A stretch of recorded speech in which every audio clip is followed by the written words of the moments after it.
అమ్మకు జైజేలు, నాన్నకు జైజేలు, గురువుకి జైజేలు, భవిష్యత్తు ఇచ్చే బడికి జైజేలు. ఈరోజు ఈ మెగా పేరెంట్ టీచర్ మీటింగ్ సమావేశానికి విచ్చేసిన గౌరవ ముఖ్యమంత్రి శ్రీ నారా చంద్రబాబు నాయుడు గారికి, శాసనసభ్యులు మిత్రుడు నిమ్మక జయకృష్ణ గారికి, ఇక్కడ విచ్చేసిన ఐఏఎస్ అధికారులు కూనా శశిధర్ గారికి, విజయ రామరాజు గారికి, శ్రీనివాస్ గారికి, ఉపాధ్యాయులకి, తల్లిదండ్రులందరికీ నా హృదయపూర్వక నమస్కారం. తల్లి రుణం, తండ్రి రుణం, గురువు రుణం, ఇవి ప్రతి ఒక్కరూ తీర్చాల్సిన రుణం. శ్రీకాకుళంకి చెందిన కథ రచయిత కాశీపట్నం రామారావు గారు కారా మాస్టర్ని మనందరం ఆప్యాయంగా పిలిచే వ్యక్తి కొన్ని గొప్ప మాటలు చెప్పారు. దాంట్లో ఆయన చాలా స్పష్టంగా మనం తీర్చే రుణాల్లో ఇంకో ముఖ్యమైన రుణం ఉందని,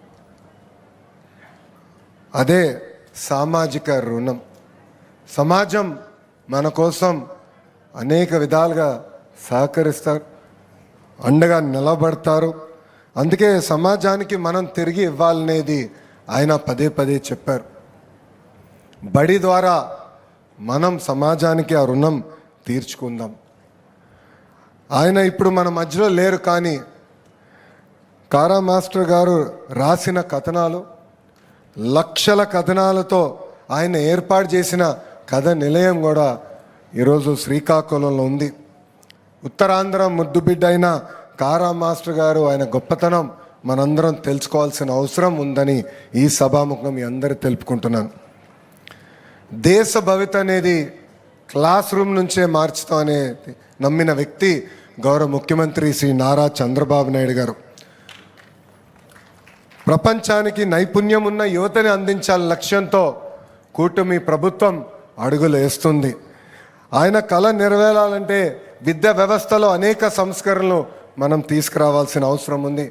దీంట్లో మనందరం అంటే ఉపాధ్యాయులు, తల్లిదండ్రులు, విద్యార్థులు, అధికారులు అందరం కలిసికట్టుగా పనిచేయాల్సిన అవసరం చాలా చాలా ఉంది.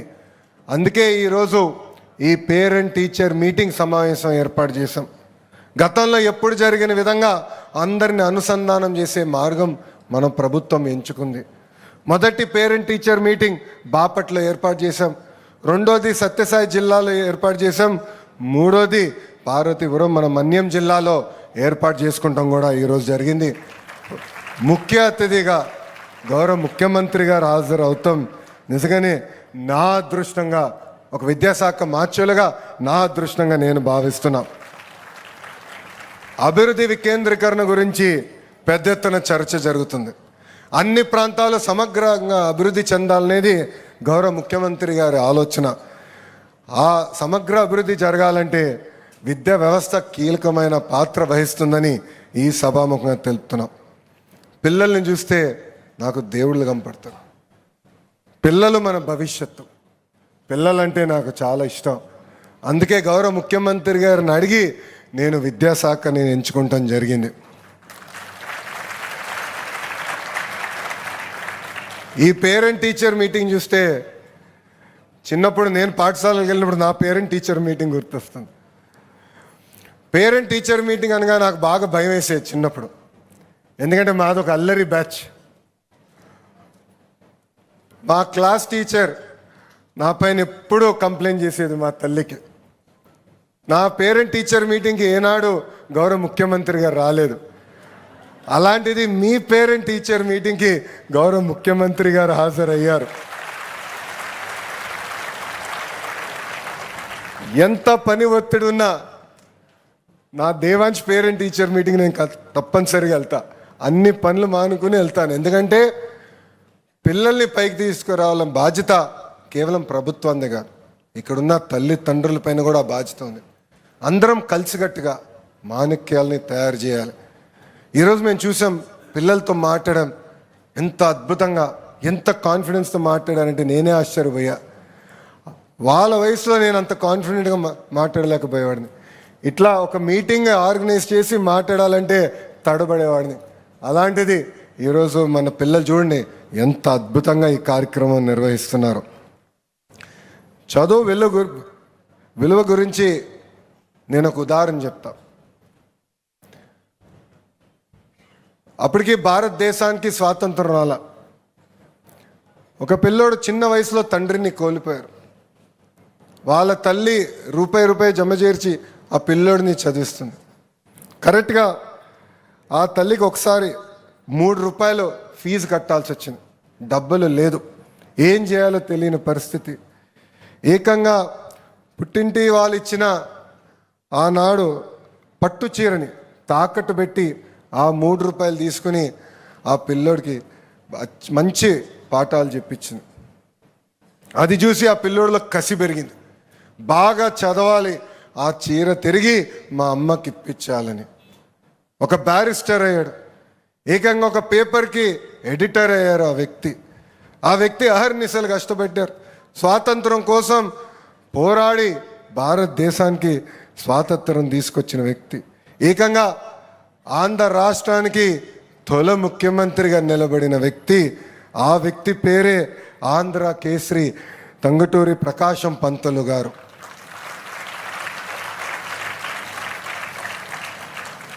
ఆయన తల్లి పేరు సుబ్బమ్మ.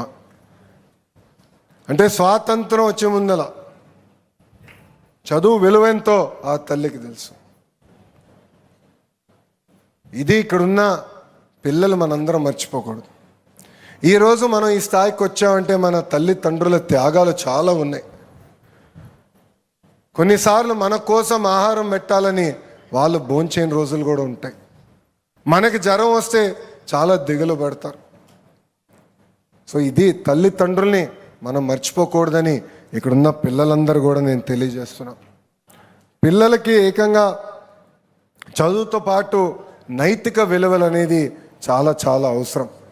ఇప్పుడే తమ్ముడు చాలా బాగా మాట్లాడాడు, ఎంత అద్భుతంగా మాట్లాడాడు.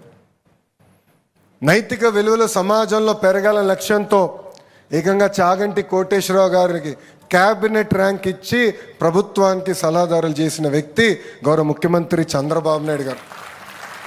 కానీ చాగంటి కోటేశ్వరరావు గారి గొప్పతనం ఏంటంటే క్యాబినెట్ ర్యాంక్ ఇచ్చినా ప్రభుత్వం వాహనం ఆయన వాడడు, క్యాబినెట్ ర్యాంక్ ఇచ్చినా ప్రభుత్వం ఫోన్ వాడరు. ఆయన ఒక బాధ్యత ఇచ్చారు గౌరవ ముఖ్యమంత్రి గారు, ఆ బాధ్యత నేను నెరవేర్చుతానని కంకణం కట్టుకుని ఆయన ముందరికి వెళ్తున్నారు. 6వ తరగతి నుంచి 10వ తరగతి పిల్లల కోసం ప్రత్యేకంగా నైతిక విలువలపైన పుస్తకాలు రూపొందించి అది మన పిల్లలకి మన ప్రభుత్వం కూడా అందజేస్తుంది. ఇంతేకాదు ఇక్కడ ఉన్న పిల్లలందరూ కూడా నేను కొన్ని విషయాలు కోరాలనుకుంటున్నా. తల్లి ప్రేమ, నాన్న త్యాగం, గురువుల గొప్పతనం మనందరం తెలుసుకోవాల్సిన అవసరం చాలా చాలా ఉంది. మన చాగంటి కోటేశ్వరరావు గారు ఒక మంచి మాట చెప్పారు. ఆ మీటింగ్ అయిన తర్వాత మరుసటి రోజు గౌరవ ముఖ్యమంత్రి గారితో బ్రేక్ఫాస్ట్ చేస్తుండే ముఖ్యమంత్రి గారు మళ్ళీ మాకు రిమైండ్ చేశారు.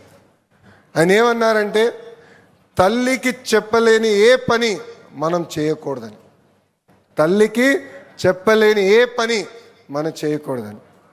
అంటే దాని వెనకాల ఎంత వ్యూహం ఉంటుందో మనందరం ఒక్కసారి ఆలోచించాల్సిన అవసరం ఉంది. మొన్న నేను పుట్టపర్తికి వెళ్ళా. అక్కడ భగవాన్ సత్యసాయి గారి సత్య జయంతి ఉత్సవాలు జరిగినాయి. ఆ మీటింగ్లో మేము అందరం కూర్చున్నాం. సుమారుగా 3000 మంది పిల్లలు వచ్చారు, వాళ్ళ తల్లిదండ్రులు వచ్చారు. 3 గంటల సేపు నేలపైన కూర్చున్నారు. మీలాగా కుర్చీలో కాదు, నేలపైన కూర్చున్నారు. ఎవరన్నా దగ్గుతే తప్ప అంత క్వైట్గా విన్నారు. 3 గంటల తర్వాత మీటింగ్ అయింది.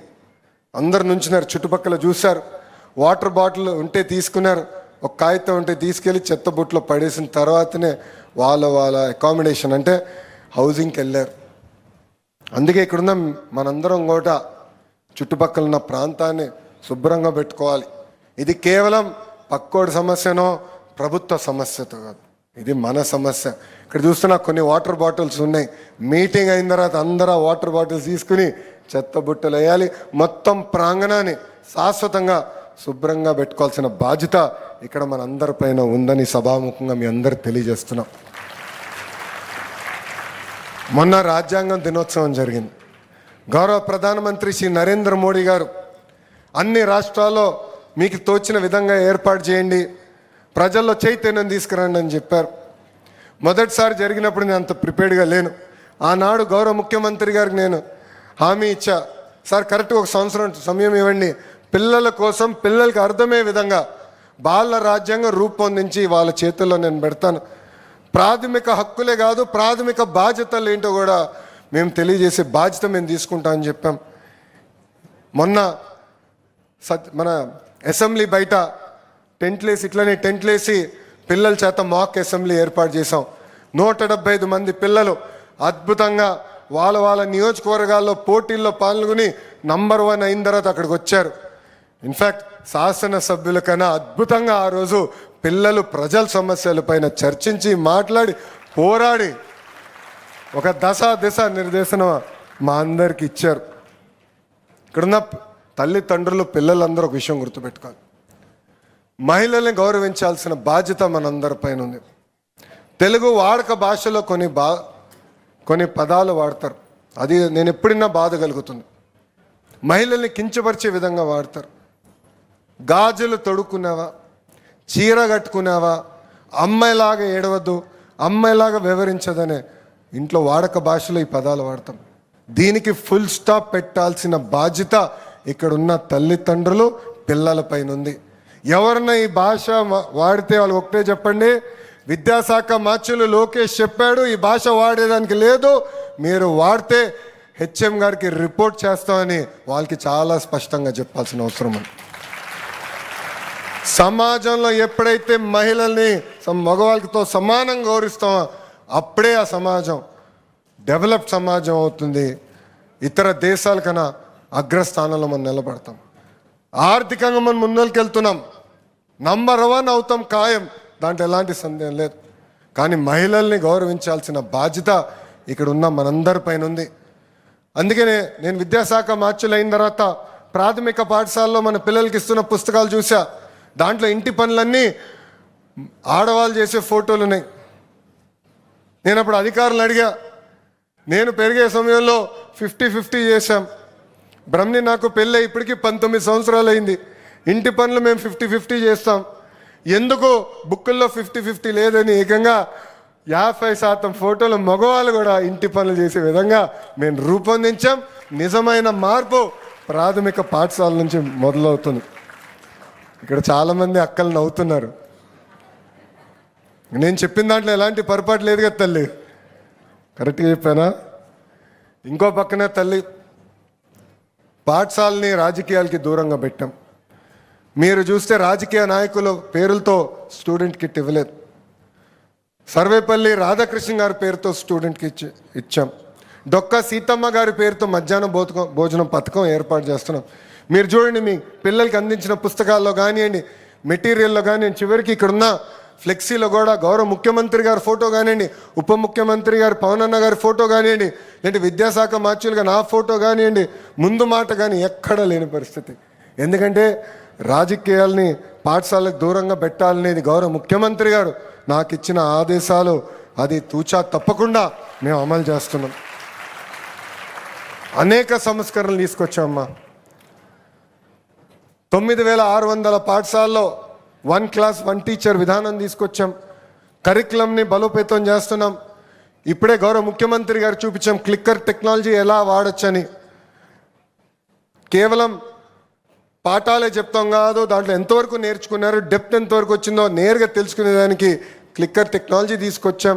పైలట్ ప్రాజెక్ట్ మన పాఠశాలలో అమలు చేశాం, అది కూడా ముందలు తీసుకెళ్తాం. ఉపాధ్యాయులు గతంలో ట్రాన్స్ఫర్ అవ్వాలంటే ఇబ్బంది పడ్డేవారు. ట్రాన్స్పరెంట్గా భారతదేశంలో ఏ రాష్ట్రంలో లేని విధంగా ఒక టీచర్ ట్రాన్స్ఫర్ యాక్ట్ వాళ్ళ కోసం తీసుకొచ్చాం.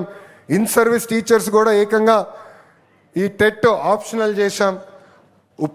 ఉత్తమ ఉపాధ్యాయుల్ని ఎక్స్పోజర్ విజిట్స్ కోసం ఫిన్లాండ్, సింగపూర్ లాంటి దేశాలు కూడా పంపించాలని గౌరవ ముఖ్యమంత్రి గారు నాకు ఆదేశాలు కూడా జారీ చేశారు. త్వరలో వాళ్ళు కూడా ఇతర దేశాలకు పంపించి అక్కడ నేర్చుకుని తిరిగి వచ్చి ఇక్కడ ఆ క్వాలిటీ ఎడ్యుకేషన్ ప్రభుత్వ పాఠశాలలో అందజేసే బాధ్యత ఒక విద్యాశాఖ మార్చులుగా నేను తీసుకుంటానని ఈ సభాముఖం మీ అందరికీ నేను హామీ ఇస్తున్నా. ఇంతేకాదు, లీప్ యాప్ ఏర్పాటు చేశాం. ఇక్కడున్న తల్లిదండ్రులు అడుగుతున్నా, ఎంతమందికి లీప్ యాప్ గురించి తెలుసు? తెలుసు అన్న వాళ్ళు చేతులు పైకెత్తండి. చాలా తక్కువ మంది ఉన్నారు ఇక్కడ. అంటే నేను ఎక్కడో ఒక ఆలోచనలో ఉన్న ఫీల్డ్ ఇంప్లిమెంటేషన్కి వచ్చి చాలా గ్యాప్ వస్తుంది.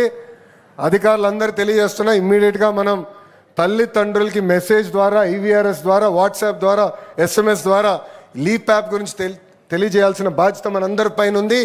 ఈ లీప్ యాప్ ద్వారా మీ పిల్లల మార్కులు, అటెండెన్సు, ఏ సబ్జెక్టులో వెనకబడ్డారో నేరుగా తెలుసుకోవడానికి మీకు అవకాశం ఉంటుంది. మీ పిల్లలకి ఏ సబ్జెక్ట్ ఏ టీచర్ కూడా నేర్పిస్తారనేది నేరుగా తెలిసేదానికి అవకాశం ఉంటుంది. ఆ లీప్ యాప్ గూగుల్ ప్లే స్టోర్లో ఉంది, అది డౌన్లోడ్ చేసుకోండి, రిజిస్టర్ అవ్వండి. ఆ లీప్ యాప్ ద్వారా తల్లిదండ్రుల్ని, ఉపాధ్యాయుల్ని, పిల్లల్ని అనుసంధానం చేసే లక్ష్యంతో మేము పనిచేస్తున్నామని ఇక్కడున్న తల్లిదండ్రులందరూ కూడా తెలియజేసుకుంటూ, చివరిగా ప్రభుత్వ పాఠశాలలు అంటే కొంతమందికి చిన్న చూపు ఉంది. ఆ మైండ్ సెట్ మార్చాల్సిన బాధ్యత ఒక విద్యాశాఖ మార్చులుగా నా పైన ఉంది. గౌరవ ముఖ్యమంత్రి గారు ఇప్పుడే కిందికి వస్తున్నప్పుడు ఆయన అడిగారు, భారతదేశంలో Andhra model of education number 1 ఎప్పటికల్లా మీరు చేస్తారని. నాకు తెలిసి ఆయనకు హామీ ఇస్తే మళ్ళీ ఆ రోజు నుంచి నేను పరిగెత్తిస్తాడని. అందుకే ఒక సంవత్సరం ఎక్కువ తీసుకుందని, సార్ 2029 కల్లా నేను నంబర్ 1 చేసే బాధ్యత తీసుకుంటాను. సీరియస్గా నా వైపు చూశాడు ఆయన. మీరు చప్పట్లు కొడుతున్నారు, ఆయన కొట్టలేదు. ఆయన నా వైపు సీరియస్గా చూసుకుని, ఒక పక్కన ఐటీ శాఖ మార్చులు మీరే, విద్యాశాఖ మార్చులు మీరే, బాధ్యత మీ పైన ఉంది. టెక్నాలజీతో జోడించి మెరుగైన విద్య అందించండి.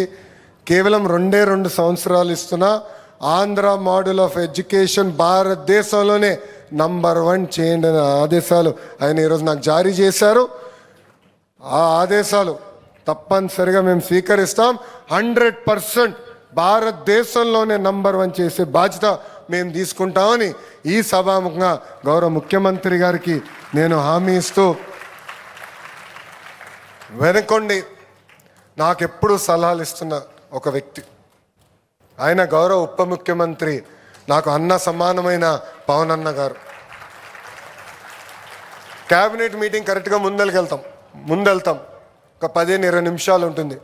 ఎప్పుడెళ్ళి అన్ని కలుస్తా, డిస్కస్ చేస్తాం.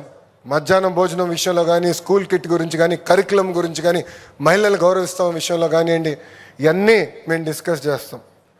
ఇది ఎందుకు చెప్తున్నానంటే టీం వర్క్గా మేము పనిచేయాలి. మీ పిల్లల గురించి అందరం ఆలోచిస్తున్నాం.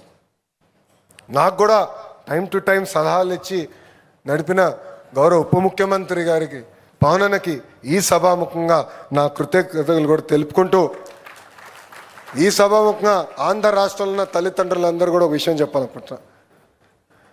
ఈరోజు ప్రభుత్వ పాఠశాలలో అద్భుతమైన యూనిఫామ్లు ఇస్తున్నాం, పుస్తకాలు ఇస్తున్నాం, బ్యాగులు ఇస్తున్నాం, చివరికి షూస్ కూడా ఇస్తున్నాం. ఏదో చదువుతో కాదు, పాఠాలతో పాటు ఆటలు, యోగా, ఇవన్నీ కూడా మేము నేర్పిస్తున్నాం. నైతిక విలువలు కూడా పిల్లలకి అందజేస్తున్నాం. రండి, మీ పిల్లల్ని కూడా ప్రభుత్వ పాఠశాలలో చేర్చండి. కలిసిగట్టుగా మాణిక్యాలని తయారు చేసే బాధ్యత మనందరం తీసుకుందామని ఈ సభాముఖంగా ఆంధ్ర రాష్ట్ర ప్రజలందరికీ నేను పిలుపునిస్తూ, నాకింత అద్భుతమైన అవకాశం ఇచ్చిన గౌరవ ముఖ్యమంత్రి గారికి నా హృదయపూర్వక ధన్యవాదాలు తెలియజేసుకుంటున్నా. ఎందుకంటే ఎప్పుడు నేను ఏం అడిగినా విద్యా విధానంలో అనేక సంస్కరణలు తీసుకురావాలనుకుంటున్నాను సార్. ఇట్లా చేయాలనుకున్నప్పుడు క్యాబినెట్ మీటింగ్లో కూడా అద్భుతంగా చర్చలు జరుగుతున్నాయి. టీచర్ ట్రాన్స్ఫర్ యాక్ట్ మీద సుమారుగా 30 నిమిషాల పాటు చర్చ జరిగింది. పర్ఫార్మెన్స్ ఇంప్రూవ్ చేయండి, లెర్నింగ్ అవుట్కమ్స్ ఇంప్రూవ్ చేయండి అని వెనుకొండి మమ్మల్ని నడిపిస్తున్న గౌరవ ముఖ్యమంత్రి గారు. నవ్వుతా నేను ఎప్పుడు చెప్తా ఉంటా, యువకులం, ఉత్సాహవంతులం, మిసైల్ లాంటి వాళ్ళం. కానీ గౌరవ ముఖ్యమంత్రి గారు ఆయనకున్న అనుభవాలతో ఆయన GPS లాంటి వారు. అంటే మిసైల్ ఎక్కడికి వెళ్ళాలి, సరే డైరెక్షన్లో వెళ్తుందా లేదా అని టైం టు టైం చెక్ చేస్తూ మాకు చెప్తా ఉంటారు. లేదంటే మేము మా పైన పడి మొత్తం సెల్ఫ్ డిస్ట్రక్షన్ చేసే పరిస్థితి కూడా ఉంటుంది. అందుకే అద్భుతమైన టీం ఉంది. గౌరవ ముఖ్యమంత్రి గారి ఆదేశాల మేరకు అన్ని కార్యక్రమాలు తూచా తప్పకుండా అమలు చేసి ఆంధ్ర రాష్ట్ర ప్రజలు గర్వపడే విధంగా విద్యా వ్యవస్థను ముందలు తీసుకెళ్తానని గౌరవ ముఖ్యమంత్రి గారికి సభాముఖంగా హామీ ఇస్తూ, ఎప్పుడు నా వెనకాల ఉంటూ నేను ఇచ్చిన ఏ కార్యక్రమమైన ఆదేశాలైనా నవ్వుతూ అమలు చేస్తున్న కూనా శశిధర్ గారికి, విజయ రామరాజు గారికి, అదేవిధంగా మా ఎస్పీడి శ్రీనివాస్ గారికి, చాలామంది కార్యక్రమానికి రాలేకపోయారు. రంజిత్ బాషా గారేమో గౌరవ ఉప ముఖ్యమంత్రి గారితో ఉన్నారు, భరత్ గుప్తా గారు హైయర్ ఎడ్యుకేషన్ చూస్తున్నారు, గణేష్ గారు స్కిల్ డెవలప్మెంట్ చూస్తున్నారు.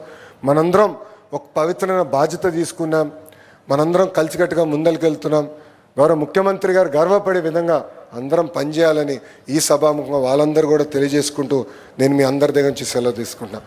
అందరికీ నమస్కారం. జై హింద్, జై హింద్. థ్యాంక్ యూ అమ్మా.